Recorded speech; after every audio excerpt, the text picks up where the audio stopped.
오늘은 이 가정의 달을 맞아서 오늘 본문 말씀 가지고 인생은 해석의 결과입니다라는 제목으로 말씀의 은혜를 나누려고 합니다.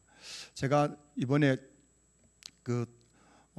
다초점 렌즈를 이렇게 하나 새로 했는데 오늘 처음 주일 예배 때 한번 쓰겠다고 썼는데 일부 예배 때 그걸 썼는데 이게 어지러워가지고 예배 드리는데 제가 정신이 없어서 예배를 드렸어요. 다초점 렌즈를 했는데 이게 처음 쓰다 보니까 이게 적응이 안 돼가지고 일부 예배 때 제가 지금 머리가 지끈지끈거리네요. 어지럽고 해가지고 그래서 지금 안경을 바로 다시 갈아 끼웠는데 여러분 인생은 참 해석이 중요한 것 같아요. 해석이 중요한 것 같습니다. 안경을 어떤 안경 끼는가 따라 가지고도 막 머리가 어찌어찌 하기도 하고 좀 내 눈에 맞는 안경을 껴야만 세상을 바르게 볼 수 있는데 참 인생도 가만 보면은 해석의 결과라고 할 수가 있습니다. 왜냐하면 같은 사건을 똑같이 경험해도 그것을 어떻게 해석하냐에 따라 가지고 인생의 방향과 결과가 완전히 달라질 수 있기 때문입니다. 그래서 제가 오늘 여러분들에게 인생은 해석의 결과입니다라는 제목으로 설교를 하는데 이걸 좀 여러분들이 이해하기 쉽게 좀 이렇게 뭔가 좀 설명하기 위해서 어떻게 할까 하다가 이게 물병 하나를 가지고 왔어요. 물병 하나를 가지고 이걸 좀 설명하려고 해요. 이걸 보이시죠? 제가 여기 이제 상표는 다 뜯고 상표가 안 보이는 걸로 했습니다. 혹시 상표가 보이면 또 무슨 홍보한가 싶어가지고 여러분인데요. 자 여기 물통이 있는데 뭐가 보이십니까? 뭐가 보여요? 아마 사람마다 보이는 게 다를 겁니다. 생각하는 게 다를 거예요. 자, 근데 여러분 지금 이제 물이 반이 정도 차 있는 그런 물병이잖아요. 그 밑에는 무슨 물이 있어요? 좀 제가 좋아하는 커피를 좀 타가지고 왔어요. 자 여기다가 무슨 물감을 좀 넣을까 하다가 제가 이거 끝나고 마시려고 커피를 좀 탔습니다. 자 이게 여러분 이제 이걸 보는 분들마다 해석이 다 다를 거예요. 다 다릅니다. 뭐가 보입니까 하면 어떤 분들은 밑에 있는 검은 색깔이 보입니다라고 하기도 하고 또 어떤 위에 있는 비어 있는 공간을 보는 분도 계실 거고. 자 여러분 이게 지금 여러분들이에요. 이게 여러분입니다. 이게 뭐라고요? 저입니다. 여러분입니다.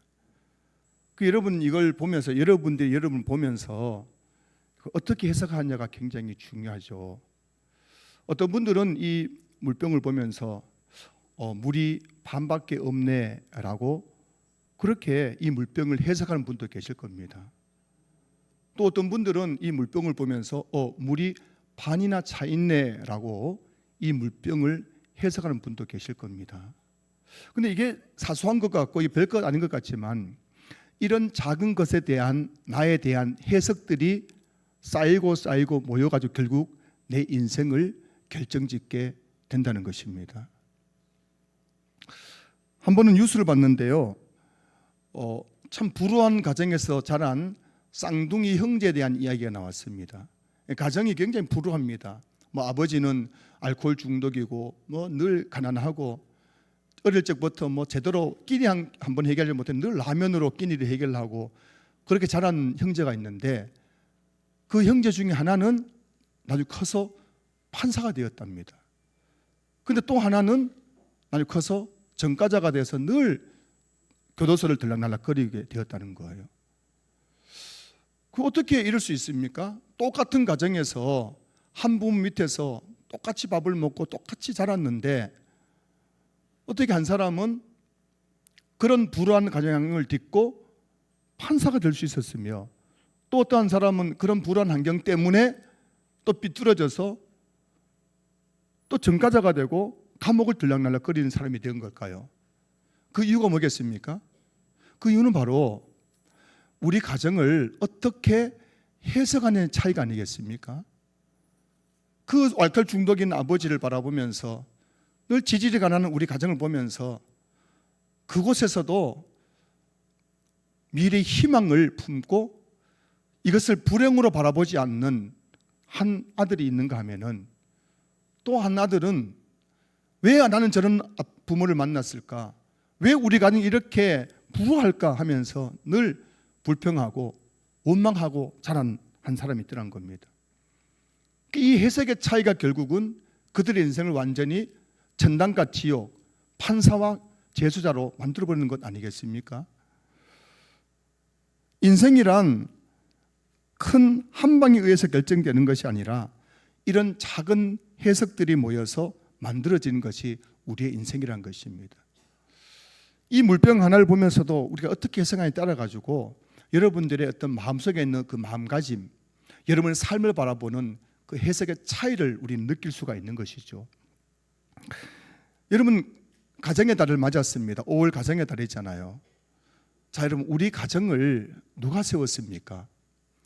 남자가 여자 만나서 부부가 되고, 그리고 그 밑에서 또 자녀들이 태어나서 한 가정이 세워집니다. 이 가정을 누가 세웠습니까? 누가 우리 가정을 만들었습니까? 성경은 너무나 분명히 말씀하고 있거든요. 가정을 이 땅에 세우신 분은 바로 하나님이시라고요. 여러분들이 동의하든 동의하지 않든 여러분의 가정은 하나님이 세우셨습니다.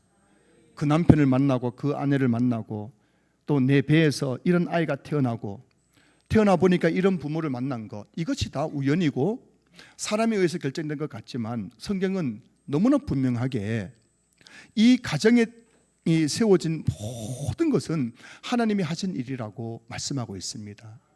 그래서 여러분, 저와 여러분들이 이 가정을 바라보면서 가정을 가장 정확하게 해석하려면 하나님께서 우리 가정을 세우셨는데 하나님께서 우리 가정을 세우신 그 하나님의 뜻을 정확하게 우리가 해석하려면은 우리에게 한 가지 꼭 알아야 될 신앙의 교리가 있습니다. 이걸 모르면은 우리는 우리 가정을 정말 하나님께서 세우신 그 뜻을 분별할 수가 없는 거예요. 우리가 가정을 바라보면서 꼭 알아야 될 신앙의 이 교리가 있는데 그게 뭐냐면 바로 그것은 하나님의 섭리라는 교리입니다. 저 여러분들이 하나님의 섭리가 뭔지를 알아야 가정을 정확하게 해석할 수가 있다는 것입니다. 웨스트민스터 소요리 문답 제11문에는 하나님의 섭리에 대해서 이렇게 가르치고 있습니다. 한번 화면 보실까요? 하나님의 섭리하시는 일이 무엇입니까? 되는데 그 밑에는 답을 한번 같이 읽어보겠습니다. 시작. 하나님이 섭리하시는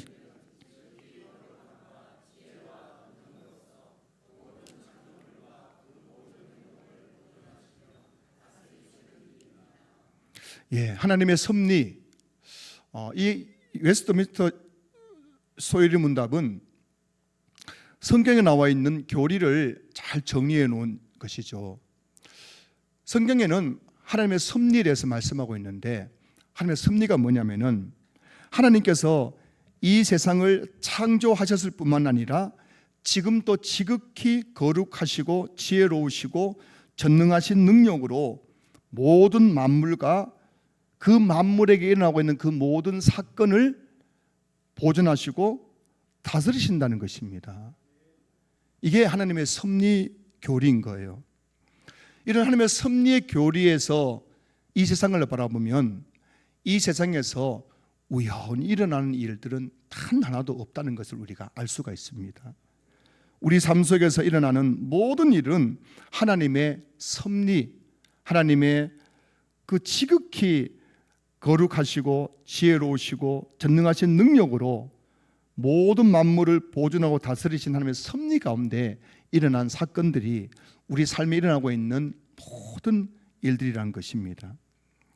하나님의 섭리를 가장 잘 보여주는 성경 구절이 마태복음 10장 29절 30절입니다. 제가 몇 번 설교 시간에 주일 오전 예배뿐만 아니라 몇 번 말씀드린 이유는 여러분 이게 너무 중요하기 때문입니다. 하나님의 섭리를 모르면 우리는 마귀에게 속아 넘어가서 우리 삶을 너무나 왜곡되게 해석할 수밖에 없습니다. 하나님의 섭리에 대한 분명한 이해와 이것에 대한 분명한 믿음이 있어야만 우리는 하나님의 눈으로 세상을 바라보고 나 자신을 바라보고 우리 가정을 바라볼 수 있기 때문인 것입니다. 마태복음 10장 29절 30절은 하나님의 섭리에 대해서 너무나 잘 우리에게 설명하는 성경 구절인데요. 제가 한번 읽어보겠습니다. 참새 2마리가 한 아사리온에 팔리지 않느냐. 그러나 너희 아버지께서 허락하지 아니하시면 그 하나도 땅에 떨어지지 아니하리라. 너희에게는 머리털까지 다 세신 바 되었나니. 여기서 이제 한 아사리온이 나오는데 이 아사리온은 동전입니다. 동전. 그 당시 통용되던 가장 작은 동전, 이게 바로 한 아사리온입니다. 그런데 참새 두 마리가 한 아사리온에 팔린다는 것은 그만큼 참새라는 것은 하찮고 가치 없는 존재라는 것을 말하는 거죠. 그런데 예수님께서 뭐라고 말씀하십니까? 그렇게 보잘것없는 참새 한 마리도 하나님의 허락 없이는 땅에 떨어져 죽지 않는다는 것입니다. 우리는 매일매일 길을 가면서 길가에 죽어있는 길고양이들, 짐승들, 또 참새들, 여러 종류의 새들을 볼 때가 있습니다. 그런데 여러분, 오늘 성경은 우리에게, 예수님의 말씀 아닙니까? 예수님 우리에게 하시는 말씀은 참새 한 마리도 하나님이 허락하지 않으면 땅에 떨어져 죽지 않는다는 겁니다. 여러분, 사람이 태어나고 죽는 것, 모든 짐승들이 태어나고 죽는 것, 그것은 하나님의 허락이 있었기 때문입니다. 여러분들이 부부가 만난 거, 그 불장난 아닙니다. 하나님이 허락했기 때문에 만나신 거고, 여러분들 그 태에서 그런 자녀들이 태어난 거, 그 우연이고 실수가 아닙니다. 그날 그 하나님의 허락 가운데 그 자녀가 여러분 태에서 태어난 거예요.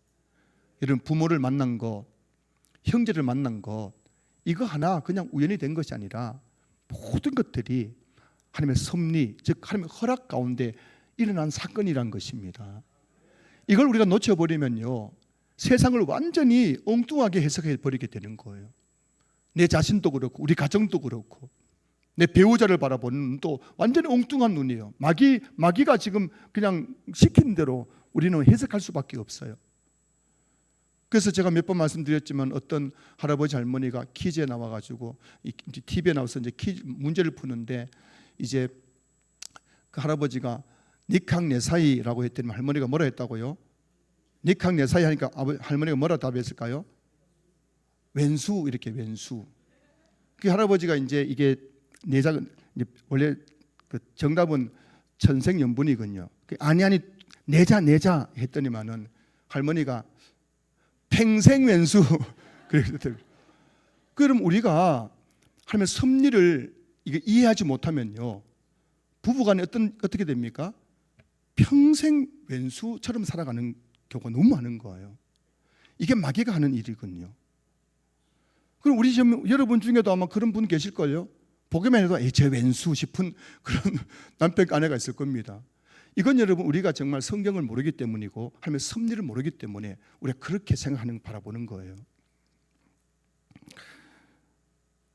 참새 한 마리도, 그 하찮은 참새 한 마리도 하나님의 허락 없이 땅에 떨어져 죽지 않는다면 하물며 하나님의 형상으로 지음받은 우리 인생에 일어나는 일 가운데 하나라도 하나님의 허락 없이 일어나는 일이 있겠습니까? 여러분들이 태어나서 죽을 때가 일어나는 그 모든 일들 중에서 참새 한 마리도 하나님의 허락 없이는 죽지 않는다면, 그렇게 예수님의 십자가의 그 보배로운 피로 구속함을 받은 하나님의 자녀인 저와 여러분들의 삶에 일어나는 그 작은 일 하나하나가 어떻게 우연히 일어날 수 있겠습니까? 하나님의 허락 없이는, 하나님의 섭리 없이는 일어날 수가 없다는 것을 성경이 우리에게 말씀하고 계신 겁니다.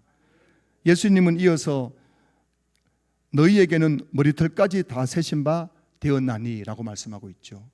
이게 무슨 말씀인지 아십니까? 하나님은 우리 머리카락 숫자도 다 세고 계신다는 겁니다. 오늘 아침에 머리 감고 오셨죠? 머리 감고 나면 늘 이제 그 세두대야나 욕조석에 빠진 머리가 보여요, 안 보여요? 여러분 오늘 머리카락 몇 개 빠진지 아십니까? 하나님은 그거 다 세고 계신다는 겁니다. 중요한 사실은 우리가 머리를 감을 때, 이거 제 이야기 아니고 성경 이야기입니다. 예수님 말씀이에요. 우리가 머리 감을 때 머리가 빠지지 않습니까? 근데 그 머리카락 하나도 하나님의 허락 없이는 빠지지 않는다는 겁니다. 이게 여러분 우리의 존재예요. 우리 머리카락 하나도 하나님의 허락 없이는 빠지지 않는 것이 우리의 존재란 겁니다. 이게 하나님의 섭리란 것입니다. 그 하나님께서 우리를 얼마나 세밀하게 우리 삶을 보존하시고 다스리고 계신지 모르는 겁니다.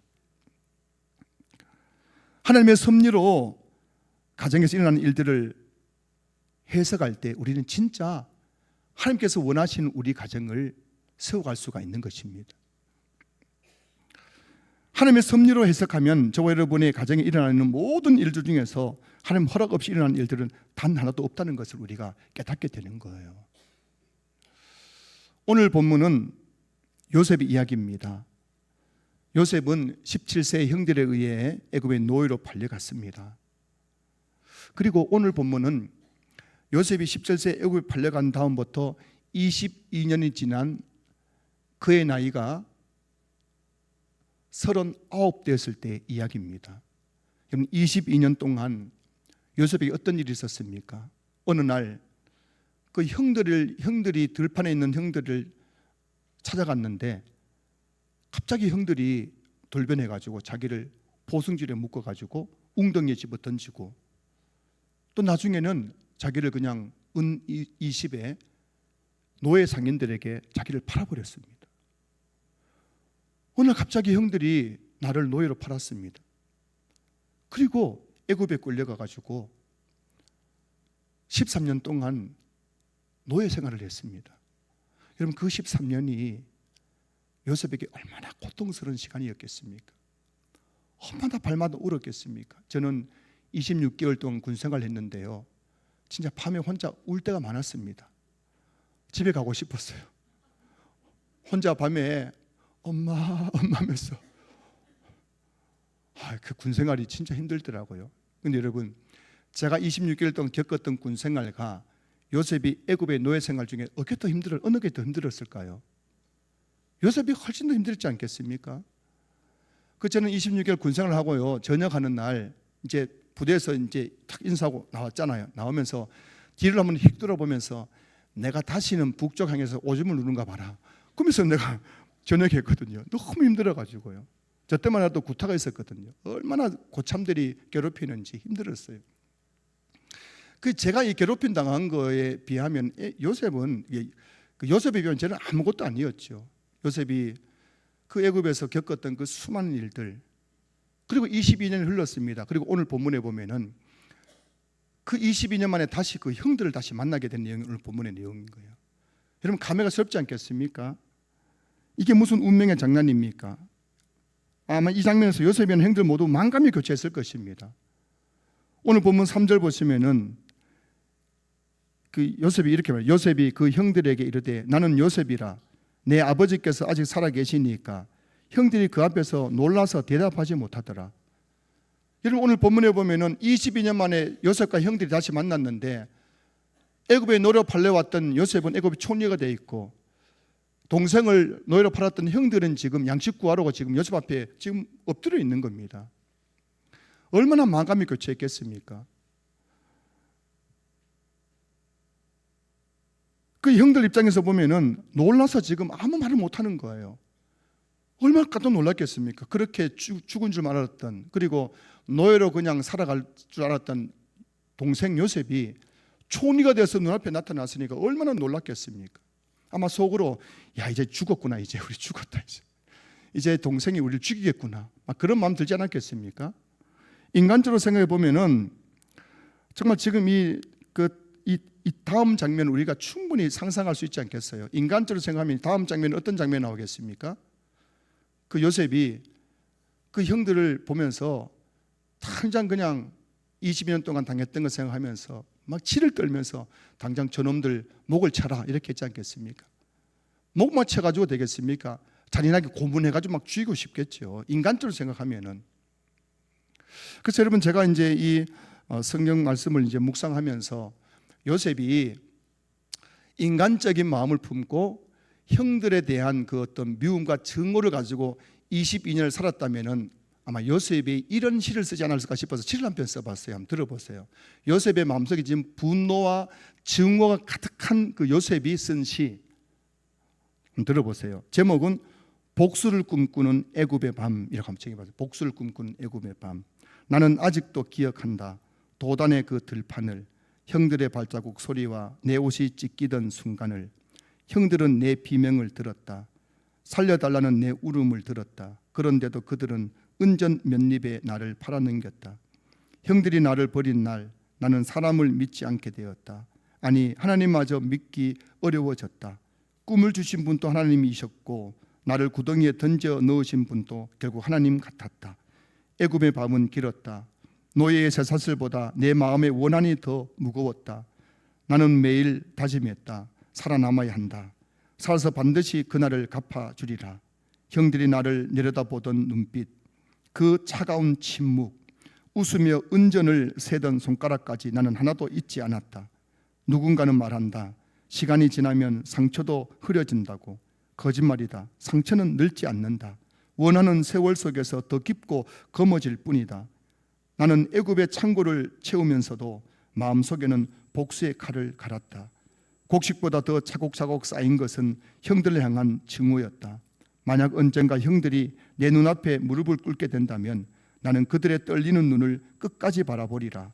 이제야 두렵느냐? 이제야 내가 기억나느냐? 나는 용서하지 않으리라. 내 눈물을 너무 쉽게 잊은 사람들을, 내 인생을 짓밟고도 평안히 살아온 사람들을, 그래서 오늘 또 애굽의 별빛 아래서 나는 기도 대신 복수를 꿈꾼다. 여러분, 요셉의 심정이 이렇지 않았겠습니까? 만약 요셉이 22년 동안 형들에 대한 원망과 미움과 증오로 살아왔다면 아마 이런 시를 썼을 겁니다. 하루하루 날마다 복수의 칼을 갈면서 형들을 미워하고 증오하면서 그렇게 살았을 것입니다. 자, 그런데 오늘 본문을 보시면은 요셉은 전혀 다른 지난 22년을 해석하고 있는 것을 보게 됩니다. 5절 말씀 보시면은 당신들이 나를 이곳에 팔았다고 해서 근심하지 마소서, 한탄하지 마소서. 하나님이 생명을 구원하시려고 나를 당신들보다 먼저 보내셨나이다. 7절 8절 하나님이 큰 구원으로 당신들의 생명을 보존하고 당신들의 후손을 세상에 두시려고 나를 당신들보다 먼저 보내셨나니 그런즉 나를 이리로 보낸 이는 당신들이 아니요 하나님이시라. 하나님이 나를 바로에게 아버지로 삼으시고 그 온 집의 주로 삼으시며 애굽 온 땅의 통치자로 삼으셨나이다. 여러분, 지금 요셉이 22년 동안 있었던 자신의 모든 일들을 지금 어떻게 해석하고 있습니까? 8절이 그 단조로 보여주는데 그런즉 나를 이리로 보낸 이는 당신들이 아니요 하나님이시라. 이게 그러면 바로 하나님의 섭리란 거예요. 하나님의 섭리. 요셉은 지금까지 있었던 그 모든 일들을 하나님의 섭리로 해석하고 있었던 것입니다. 그 형들이 나를 팔았던 그 사건은 단순한 형들에 대한 원망과 증오로 끝날 일이 아니란 겁니다. 그 사건 너머에서 역사하신 하나님의 손길을 요셉은 볼 수가 있었던 겁니다. 저는 오늘 이 가정의 달을 맞아서 우리 성도님들에게도 그런 하나님의 섭리로 우리 가정을 바라보고 내 자신을 바라보고 해석하는 은혜가 있을 수 있기를 주의 이름으로 축복합니다. 아마 여러분 가정에도 이런저런 많은 상처와 아픔들이 있을 것입니다. 그것을 그냥 사람과 사람 사이 일어나는 일로 바라보면요, 한평생 원한만 쌓이는 거예요. 부부 간에, 부모와 자식 간에, 형제 간에 원수가 되어 있고 남남처럼 지내는 가정들이 얼마나 많습니까? 왜 그렇습니까? 너무너무 상처가 쌓여있기 때문입니다. 지금 원수가 될 것 같으면 요셉과 형들은 원수가 되어야 되죠. 다시 만날 때 요셉은 복수해야 될 거 아닙니까? 그런데도 요셉은 그걸 어떻게 해석하고 있다고요? 하나님의 섭리 가운데 그 사건을 해석하고 있는 거예요. 나를 이리로 보내신 분은 당신들이 아니라 하나님이시라. 하나님이 더 큰 것을 위해서 나를 먼저 이곳에 보내셨다는 겁니다. 요셉을 애굽의 총리가 되게 해서 가뭄 중에 죽어가고 있는 가족들을 다 구원하기 위해서 22년이 나를 먼저 이곳에 보내셨다는 것입니다. 우리는 당장 눈앞에서 일어나는 사건만 바라보면서 그것을 내 생각으로 해석하는 겁니다. 그래서 우리는 얼마나 늘 원통하고 미워하고 또 증오하고 원수가 되어 살아가는 우리 모습들 보지 않습니까?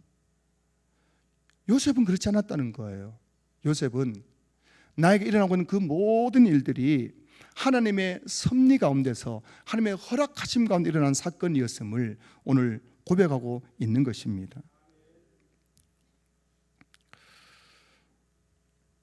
사랑하는 성도 여러분, 같은 사건이라도 어떻게 해석하느냐에 따라서 완전히 다른 결과를 낳게 되는 겁니다.